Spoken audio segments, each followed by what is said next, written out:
Eu me chamo Salomão, filho de Davi, e fui o homem mais rico que já existiu sobre a face da terra. Não estou dizendo isso para me gabar, estou dizendo porque precisa que você entenda o peso do que vou confessar agora. Quando você sabe que um homem que teve absolutamente tudo chegou ao fim da vida e percebeu que tinha passado a maior parte dela nas coisas erradas, isso não é uma história de fracasso, é um espelho, e o que você vai ver nesse espelho pode mudar o que ainda resta do seu caminho, se você tiver coragem de olhar com honestidade. Há uma imagem que voltou para mim muitas vezes nos meus últimos anos. Eu a escrevi no livro que mais me custou escrever, o livro que veio não de inspiração, mas de experiência acumulada e cara. A imagem é esta: o fio de prata se rompe e o cântaro de ouro se quebra. É assim que eu descrevi a morte, não com dramalhão, não com pavor, com a exatidão fria de quem já olhou para o fim de perto o suficiente para saber que ele chega e que quando chega, as coisas que você acumulou a vida inteira ficam exatamente onde estão, e você vai sozinho, sem o ouro, sem o título, sem o que os outros pensavam de você, sem as construções que definiram décadas da sua vida, sozinho. No momento em que percebi isso de verdade, não estava na minha câmara revestida de ouro, não estava contemplando o templo que construí para Deus, não estava recebendo mais um rei estrangeiro que havia viajado semanas para conhecer minha sabedoria. Estava sentado com meus pensamentos, e os pensamentos me fizeram uma pergunta que não tinha resposta fácil. Do que valeu tudo isso? Não foi uma pergunta de desespero, foi uma pergunta de contabilidade, porque eu havia feito o experimento completo e o resultado estava diante dos meus olhos, e eu tinha a honestidade de não desviar o olhar. Eu tinha 666 talentos de ouro entrando nos meus cofres todo ano, só em tributos fixos, sem contar o comércio, sem contar os presentes dos reis que vinham de longe para me consultar, sem contar o que a minha frota trazia de Ofir a cada 3 anos em ouro, sândalo e pedras preciosas. A rainha de Sabá atravessou o deserto durante meses, com uma caravana que levantou poeira por todo o caminho, e chegou até mim com 120 talentos de ouro, especiarias que nunca tinham entrado no meu reino, pedras preciosas que os meus administradores levaram dias para catalogar. Ela havia preparado as perguntas mais difíceis que sua mente podia formular ao longo de anos de antecipação. E quando eu respondi a última, ela ficou em silêncio por um momento que pareceu longo demais. Depois, disse que a metade não lhe havia sido contada, que a realidade era maior do que o que tinha ouvido, que a sabedoria e a prosperidade que eu tinha superavam tudo que as palavras dos mensageiros eram capazes de descrever. E eu recebi aquele elogio como recebia todos os outros, com educação, com a tranquilidade de quem já estava acostumado a ser admirado. Eu construí o templo de Deus, 7 anos, 30.000 homens trabalhando em turnos de 10.000 no Líbano, cortando os cedros que meu pai havia negociado com Irão, rei de Tiro. 80.000 cortavam pedras nas montanhas de Judá, 70.000 as carregavam. As pedras eram talhadas tão longe do local sagrado que nenhum som de ferro, nenhum golpe de marreta foi ouvido dentro do canteiro de obras. Tudo silêncio, tudo reverência, tudo calculado com uma perfeição que só podia ser descrita como devoção arquitetônica. O interior era revestido de ouro puro. Os querubins do lugar santíssimo eram feitos de madeira de oliveira e mediam 5 côvados cada, de ponta a ponta das asas abertas, e eram cobertos de ouro da cabeça aos pés. E no dia em que a Arca da Aliança entrou naquele lugar, uma nuvem preencheu o templo, e os sacerdotes não conseguiram continuar servindo. A presença de Deus era densa demais para que qualquer homem ficasse de pé diante dela. Eu fui o homem a quem Deus apareceu duas vezes, diretamente, não em sonho de homem comum que acorda sem ter certeza do que viu, em comunicação clara, inconfundível, que deixa uma marca no ser que não se apaga com os anos. Em Gibeon, quando eu era jovem e ainda não sabia o peso total que o trono carregava, Deus me perguntou o que eu queria. Eu poderia ter pedido qualquer coisa: longa vida, riqueza além da que meu pai tinha acumulado, a morte dos meus inimigos, poder sobre outras nações, qualquer coisa. E eu pedi um coração que entendesse, que soubesse distinguir o bem do mal, um coração que soubesse como governar um povo que era grande demais para ser contado e complicado demais para ser administrado por arrogância. E Deus me deu a sabedoria que pedi, e junto com ela, tudo o que eu não pedi. Porque quando você pede a coisa certa, as outras coisas se organizam em torno dela, ao menos por um tempo, ao menos enquanto você mantém o centro firme. Se você chegou até aqui e está sentindo que essa história tem algo para você, eu te peço uma coisa: se inscreve nesse canal, porque o que eu tenho para te contar não cabe num vídeo só. E tem algo especial esperando por você no primeiro link aqui nos comentários. É só clicar e ver o que está lá. Agora me deixa continuar. O problema não é ter errado uma vez. O problema é que os erros grandes raramente chegam como erros. Eles chegam como concessões razoáveis, como adaptações que qualquer homem de mundo faria, como escolhas que pareciam pragmáticas no momento e só mais tarde, muito mais tarde, revelam o que custaram. Eu tinha 700 mulheres e 300 concubinas. Eu sei o que isso parece, mas não era o que parece. Era política, era aliança, era o modo como os reinos do meu tempo garantiam paz entre si. Você casa com a filha do faraó e o Egito não te ataca. Você casa com a filha do rei de Moabe e a fronteira fica tranquila por uma geração. Cada esposa era um tratado escrito em laços familiares, muito mais difíceis de romper do que acordos em papiro. Eu entendia isso, e durante muito tempo achei que entendia também as consequências.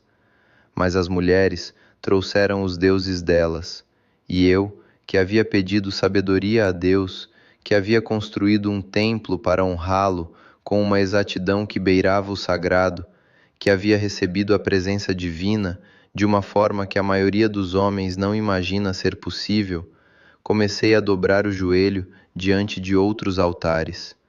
Não de uma vez, nunca de uma vez. Os grandes desvios nunca acontecem de uma vez. Primeiro, foi uma concessão para manter a paz dentro do palácio. Depois, foi um gesto de respeito a uma cultura que eu genuinamente admirava. Depois, foi hábito. Depois, foi identidade. E quando eu olhei para o que tinha me tornado, já não reconhecia mais o jovem que havia escolhido sabedoria quando poderia ter pedido riqueza. O Deus dos meus pais me disse uma coisa diretamente: certamente arrancarei o reino das tuas mãos. Isso não era a raiva de um rei humilhado, era a descrição do que acontece quando um homem, com a responsabilidade que eu tinha, abandona o centro da sua vida. Era a consequência, era a física do universo moral funcionando exatamente como foi projetada, sem exceção nem para os favoritos. E eu percebi algo que talvez seja a coisa mais importante que vou te dizer hoje. A distância entre a sabedoria que eu tinha e as escolhas que eu fiz não era uma contradição que me tornava hipócrita, era uma tragédia que me tornava humano. Porque eu sabia, eu sempre soube. A sabedoria estava lá, presente, articulada em provérbios que outras pessoas ainda repetem 3.000 anos depois. E mesmo assim, fui cedendo, fui deixando, Fui permitindo que as pequenas concessões se acumulassem, até que o peso delas era maior do que a minha disposição de resistir. Você conhece esse mecanismo. Não precisa ser rei para conhecer. É a conversa com o filho que você foi adiando por tanto tempo que, quando finalmente tentou ter ela, a janela já havia fechado. É o momento com a esposa que você trocou por mais uma noite de trabalho, mais um projeto que não podia esperar, mais uma responsabilidade que precisava de você agora.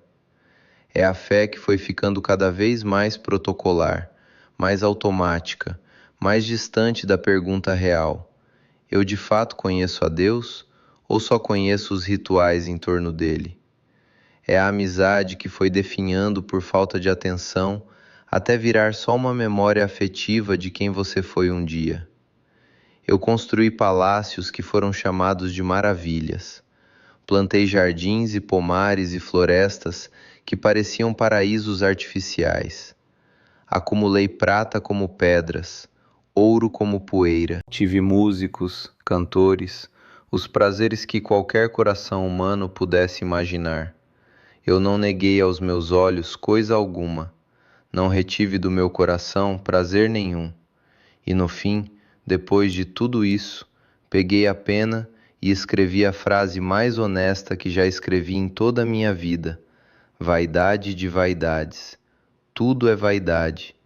Não como alguém que desistiu, como alguém que fez o experimento completo e encontrou o resultado que a honestidade não deixa esconder. As consequências vieram de onde elas sempre vêm, dos filhos. Roboão, meu filho, herdou o maior reino que o povo de Israel já havia visto. Herdou o templo, herdou os acordos diplomáticos, herdou o nome, e destruiu tudo em questão de dias. O povo foi até ele com um pedido simples, o tipo de pedido que qualquer homem com mínima inteligência política saberia como receber. Seu pai pôs sobre nós um jugo pesado. Agora, aligeira esse jugo e nós te serviremos. Os conselheiros velhos, homens que haviam servido ao meu lado durante décadas, conheciam o povo, conheciam o custo de perder a confiança deles e disseram a Roboão: se você servir a esse povo hoje, falar boas palavras a eles, eles serão teus servos para sempre. Era sabedoria simples. Era o tipo de coisa que eu deveria ter ensinado meu filho a reconhecer instintivamente. Mas Roboão abandonou o conselho dos velhos e ouviu os jovens que haviam crescido com ele, que nunca haviam perdido nada, que confundiam arrogância com força. E a resposta que deu ao povo foi uma resposta que eu nunca me permiti dar em voz alta, mas que talvez tenha ensinado pelo exemplo em outros contextos. Meu menor dedo é mais grosso do que os lombos do meu pai. 10 das 12 tribos se separaram. O reino que meu pai havia construído com sangue e fé foi partido em dois em menos tempo do que levava para viajar de Jerusalém ao norte. E quem liderou a rebelião foi Jeroboão, um homem que eu mesmo havia promovido. Quando penso nisso hoje, não penso em mapas ou fronteiras. Penso num pai olhando para o filho e tentando entender onde foi que a transmissão falhou.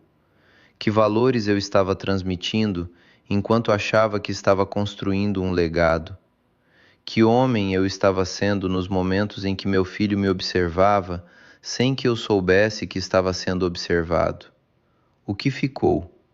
Não o ouro, não o templo, o padrão, a relação com o poder, a incapacidade de ouvir quem tinha mais experiência. Isso ficou. Agora eu preciso te dizer o que de fato importou, não como teoria, como o destilado de uma vida inteira de experimentação. No fim, quando tudo se reduziu ao que não pode ser tirado, quando o poder passou e a glória se apagou, e só ficou o que de fato é real, só 3 coisas importaram, e eu passei décadas nas outras.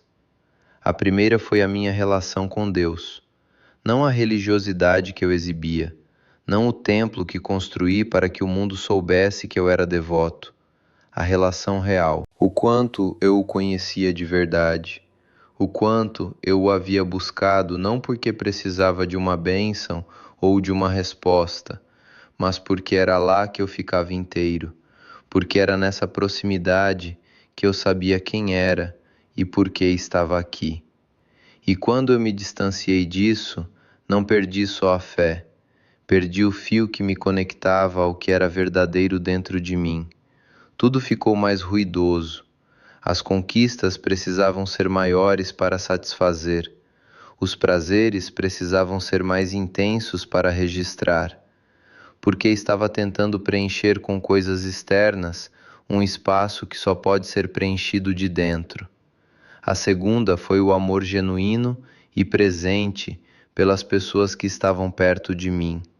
Não o afeto administrado de quem tem 1000 responsabilidades e distribui atenção como se fosse um recurso escasso.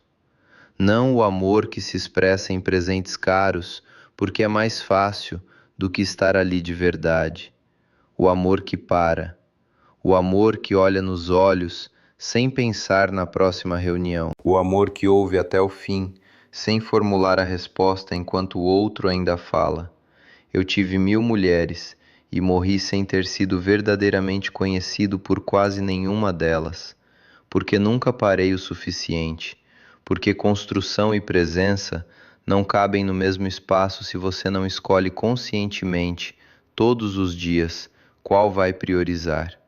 E a terceira foi a paz do coração. Não a paz que vem de ter resolvido todos os problemas, não a paz que vem de ter chegado onde você queria chegar, ter conquistado o que havia planejado.